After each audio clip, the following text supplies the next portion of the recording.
ஆசிரியர் பெருமக்கள் அனைவருக்கும் இனிய வணக்கம் நண்பர்களே.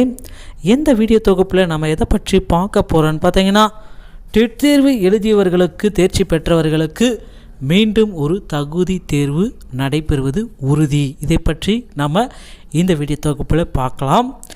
மேலும் பிஜிடிஆர்பியோடைய முடிவுகள் மற்றும் ரெஸ்பான்ஸ் ஷீட் எப்பொழுது வெளியிட போகிறாங்க அதை பற்றியும் நம்ம இந்த வீடியோ தொகுப்பில் பார்க்கலாம்.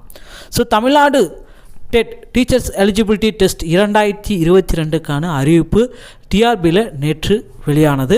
ஸோ வெளியானதில் பார்த்திங்கன்னா நிறைய ஆசிரியர்கள் பார்த்திங்கன்னா ஒரு சிலருக்கு ஹாப்பியாகவும் ஒரு சிலருக்கு வருத்தத்தையும் இந்த டெட் நோட்டிஃபிகேஷன் கொடுத்துருக்குன்னு சொல்லலாம். தேர்ச்சி பெற்றவர்களுக்கு வருத்தத்தையும் புதுசாக தேர்வு எழுதவர்களுக்கு சந்தோஷத்தையும் கொடுத்துருக்குன்னு கூட நம்ம சொல்லலாம்.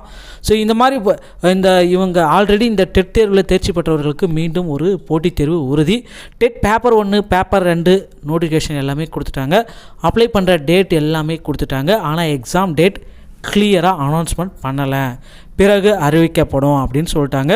இதனால் பார்த்திங்கன்னா ஏற்கனவே தேர்ச்சி பெற்ற டெட் தேர்வு பெற்ற ஆசிரியர்கள் பார்த்திங்கன்னா கடும் அதிர்ச்சி அடைஞ்சிருக்காங்க. எங்களுக்கே ஒன்றும் போஸ்டிங் போடலை அப்படின்ட்டு, எங்களுக்கு இன்னொரு தேர்வா அப்படின்றது எல்லாமே இருக்காங்க. வெறும் தேர்ச்சி மட்டும்தான் இந்த அவங்க குறிப்பிட்டிருக்கிற நோட்டிஃபிகேஷனில். இதுக்கப்புறம் பாஸ் பண்ணிட்டா மேலும் ஒரு தேர்வு, மேலும் ஒரு தகுதி தேர்வை எழுத வேண்டியதாக இருக்கும் அப்படின்றாங்க. ஸோ ஒரு ஆசிரியர் பார்த்திங்கன்னா ஒரு 30 வயதில் இந்த தேர்வை எழுதி பாஸ் பண்ணி அவர் பார்த்திங்கன்னா திரும்பவும் போஸ்டிங் போகிறதுக்கு ரொம்ப காலமாகும். ஸோ ஆனால் அவரே பார்த்திங்கன்னா தனியார் ஸ்கூலில் ஒர்க் பண்ணுறாரு, ரொம்ப கம்மியான சேலரியில்.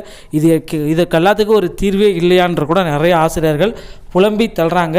ஸோ 2013 போட்டித் தேர்வு நடத்தியிருந்தால் அவங்க சொல்கிறாங்க 2013 இந்த டெட் தேர்வு எழுதியவர்களுக்கு ஒரு போட்டித் தேர்வு நடத்தியிருந்தால் பெஸ்ட்டாக இருக்கும் அப்படின்ட்டு ஃபீல் பண்ணியிருக்காங்க. ஸோ இது ஒரு பக்கம் இருக்க பார்த்திங்கன்னா டிஆர்பி இந்த பிஜிடிஆர்பியோடைய தேர்வர்கள் பார்த்திங்கன்னா கடந்த ஒரு 15 நாட்களாக பெரிய குழப்பத்திலே இருக்காங்க. பெரும் குழப்பத்தை அவங்கள ஆழ்த்தியுள்ள இருக்குன்னு பார்த்தீங்கன்னா பிஜிடிஆர்பிலேருந்து எந்த விதமான அனௌன்ஸ்மெண்ட்டும் இல்லை. எக்ஸாம் எல்லாம் முடிச்சிட்டாங்க. என்ன அவங்களுக்கு தேவை? Response sheet. அந்த ரெஸ்பான்ஸ் ஷீட்டை கொடுக்கறதுக்கு ஒரு ப்ராப்பரான ரெஸ்பான்ஸ் அந்த டிஆர்பி போர்ட்லேயே இல்லைன்னு கூட நம்ம சொல்லலாம். So response sheet plus tentative keys இரண்டுமே இன்று வெளியிட போகிறதா சில நபர் சொல்லியிருக்காங்க. ஆனால் உண்மையான தகவல்கள் டிஆர்பியோடைய ஹெல்ப்லைன்லேருந்து நமக்கு சரியான முறையில் கிடைக்கல. ஸோ ஹெல்ப்லைன் பதில் சிம்பிளாக சொல்கிறாங்க, சார் வெயிட் பண்ணுங்கள், அஃபிஷியலான இணையதளத்தை பாருங்கள், இணையதளத்தில் நாங்கள் வெளியிடுவோம். ஸோ எப்போன்றது தெரியல.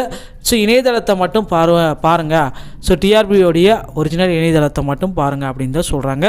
ஸோ இதுக்கு அவங்க சைடும் கிளியரான பதில் கிடைக்கல. ஸோ ரெஸ்பான்ஸ் ஷீட் நம்ம ஒரு தோராயமாக எப்போ வரும்னு சொல்கிறோம் அப்படின்னு பார்த்தீங்கன்னா இன்று இரவு இல்லை நாளை மாலைக்குள்ளார ரெஸ்பான்ஸ் ஷீட் வெளியாகிறதுக்கு அதிகபட்ச வாய்ப்பு இருக்குது. அப்படி ரெஸ்பான்ஸ் ஷீட் வெளியிட்டாங்கன்னா உடனுக்குடன் அடுத்தடுத்து tentative keys, official answer keys, objective tracker அந்த மாதிரி எல்லாத்தையுமே ரிலீஸ் பண்ணிடுவாங்க. பொறுத்து நம்ம பார்க்கலாம். ஸோ எப்போ ரெஸ்பான்ஸ் ஷீட் வெளியிட்டாலும் நம்ம சேனலில் உடனுக்குடன் உங்களுக்கு தெரிவிக்கப்படும். இந்த மாதிரி டிஆர்பி சம்மந்தமான செய்திகளை பெற நம்ம சேனலோடு இணைந்திருங்கள். வீடியோ பார்த்தமைக்கு மிக்க நன்றி. அடுத்த வீடியோவில் வேறொரு செய்தியில்